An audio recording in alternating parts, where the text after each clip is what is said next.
All right. Good afternoon, Brian. How are you? Good afternoon, Frank. It's only a week since we talked last, but it's amazing how much has happened in this past week.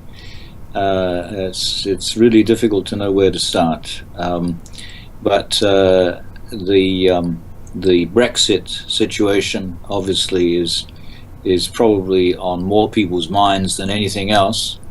And what is there now? Another 6 days? A week from today. A week from no, today's Thursday. Yes, a Yep. week from today. 7 days, and it's particularly interesting because of the awful event that occurred in Yorkshire this Mm. morning. That people on both sides of the debate have decided to say nothing about the case for either side publicly until I think Monday. Okay. Uh, and maybe by Monday we'll have some idea of what it was that happened, because it's that sort of thing is unprecedented in England. I think Hmm. an attack of any sort and like that, and guns. Yes. We just don't have guns. Yes. Yes. Well, I'll, Um, I'll, I'll tell you though, having just spent 3 days there's a palpable sense of fear in the financial community now that the vote is going to go to leave, and it there's almost there's a sadness. That's what it mm, is. yeah, It's a recognition that, oh my God, do they have any idea of the economic chaos that is going to ensue, as well as the job flight. And yeah, there's this quiet undercurrent that Dublin is getting ready mm, to accept many of the financial community's jobs and insurance industry's jobs. And one commentator mentioned to me that it's the revenge of the Irish, a dish best served cold after 500 years. They're going does to, that mean that the English that the Irish speak is reckoned to be better than the English that the people in Paris speak or Frankfurt? I definitely think so. Yes, yes. Plus there's the recognition that if anything, Dublin's an hour closer to the U.S. Or is it the Guinness rather than It the could be German beer and the French wine? it could be the Guinness as well. But Dublin is actually, because of tax purposes right now, as we've discussed. There's a big enclave of American companies as well as international companies already resident in Dublin. So Yeah. this. Well, it's amazing that so many people in so many different countries seem to be concerned about this. Um, it's not that easy to understand why people in the European Union should be so concerned about England leaving. Uh, Why do you it- say that? well, I mean, why wouldn't they want to take over what England would leave behind? Well, I think it's more fear of the floodgate potential. At least that's what I was hearing in London, and that people were fearing that, okay, the Europeans, Brussels, this notion of Brussels, these horrifying 760 Brussels members of the European Union Parliament. What will happen after Britain leaves? Then other countries will be lining up to similarly leave, Yeah. and the whole end of the EU will occur. And one of the polls, I forget which one it was now, um, said the other day that more people in France are unhappy with the EU than in England. Well, um, I mean, I've tried to look at this from a couple of perspectives. I mean, you look at it historically, almost going back to the time of Charlemagne, with what he was trying to do. You look at what happened with the European Coal Pact. I guess it was in 1950 56, right after the war, 11 or 10 years after the war, when preposterously, even in such a short period of time, they were able to establish some international agreement And I don't know. I don't know whether or not this idea of a 550 million person community with the avowed purpose, no matter how you disguise it, of moving eventually toward a greater and closer union and the ultimate lessening of cultural and nationalistic tendencies. Yeah, I just don't know if it's going to sell. I don't know if it will. But it does seem to be, I mean, what's fueling the Brexit campaign more than anything else seems to be migration. Yes, yes. And that is really unfortunate because it's not something anybody can stop. Well, the one thing that I was told in England was the people that seem to be in the Remain camp, their response to the migration is the migration issue begins at the Greek border. That's where it needs to be fought. Mm-hmm. And if Britain is out, then they're going to have much less of a say as to what goes on the Greek border. Mm-hmm. And then it's not migration per se that upsets people.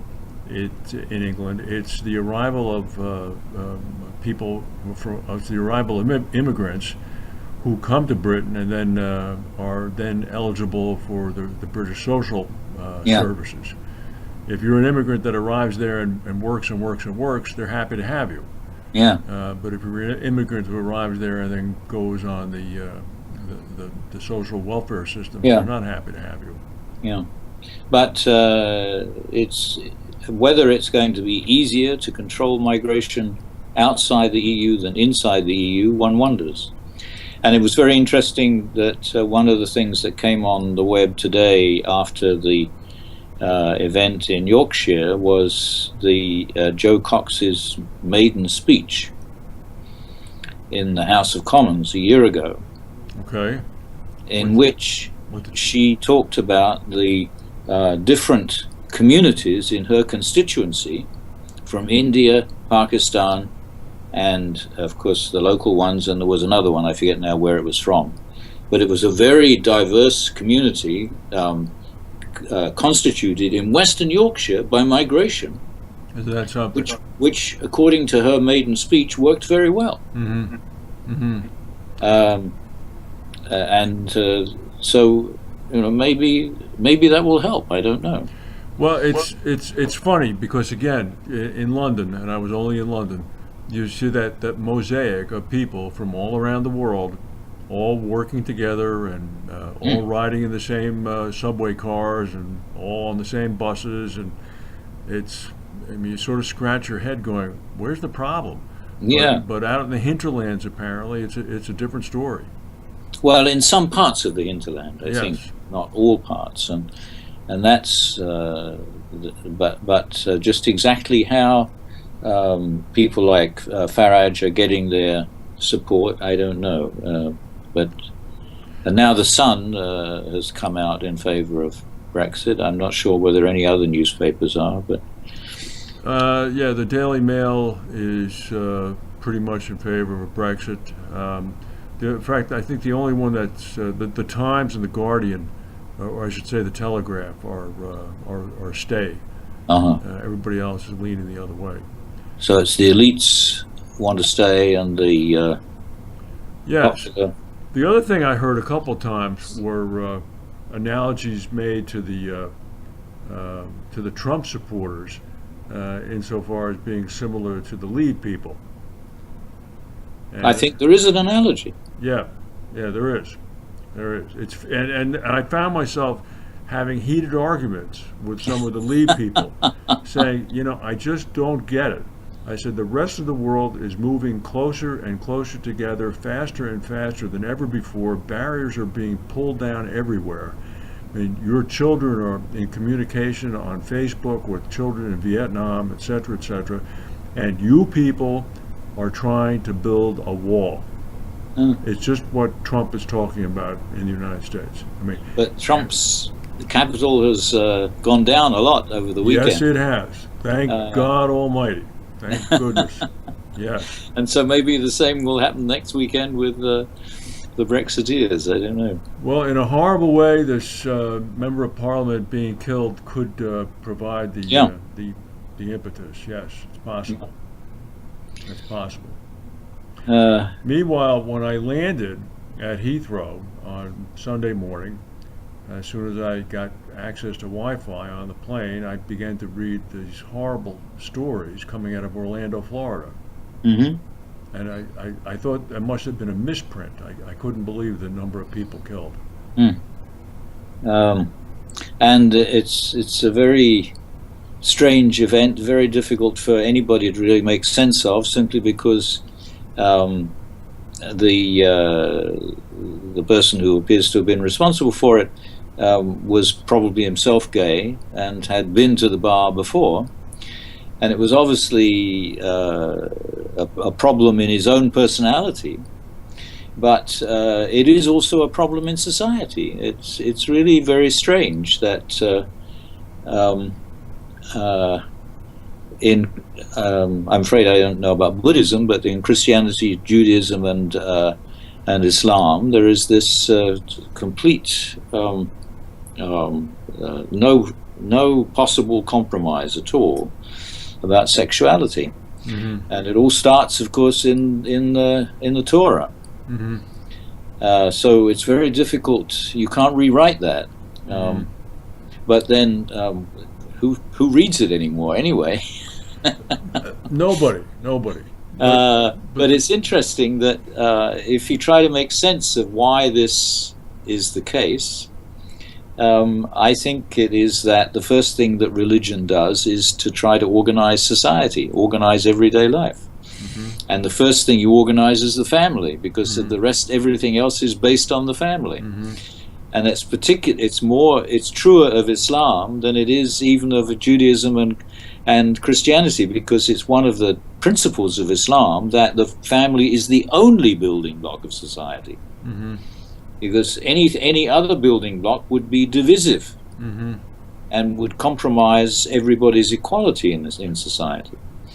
So it's even more difficult for Muslims to deal with this problem and the way things generally have been changing in the modern world than it is for Christians and Jews. But of course, in fact, fundamentalist Christians are, even though they're not as violent as Muslims, and I don't really understand why there's been so much violence perpetrated by Muslims. That seems to have something to do with the history of particular parts of the world that have nothing to do with Islam. Though it's, of course, very difficult to actually prove this sort of thing. Well, there's another thing that's come out of this, and it might be similar to what happened with today's assassination in Britain, in that the scale of the tragedy is such that the political responses to it, as we've alluded to a minute or two ago, have repulsed so many people that it seems that an avenue for action might finally be opening up. I think Trump's comments about President Obama being personally responsible for the shooting, echoed today by Senator John McCain, that President Obama was personally responsible for the shooting. McCain is involved in a very difficult re-election effort, so for him to say that might have been helpful. But the reaction in the polls to comments like that has been very negative. Yeah. And it may be that some of the Senate filibuster work that was being done by both Connecticut senators, which apparently ended with an agreement from the Republicans that some votes would be brought to the floor that would allow the banning of the sale of assault weapons to people on the no-fly list, which seems to be a pretty good idea, may come to pass.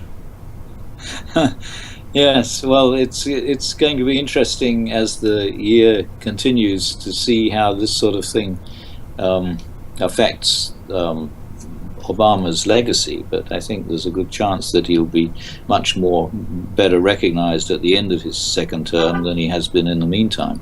I agree. But thinking about these things and trying to make sense of them, it occurred to me that Christianity deals with these things much better than Islam does, even amongst the most what should I say, fundamentalist Christians.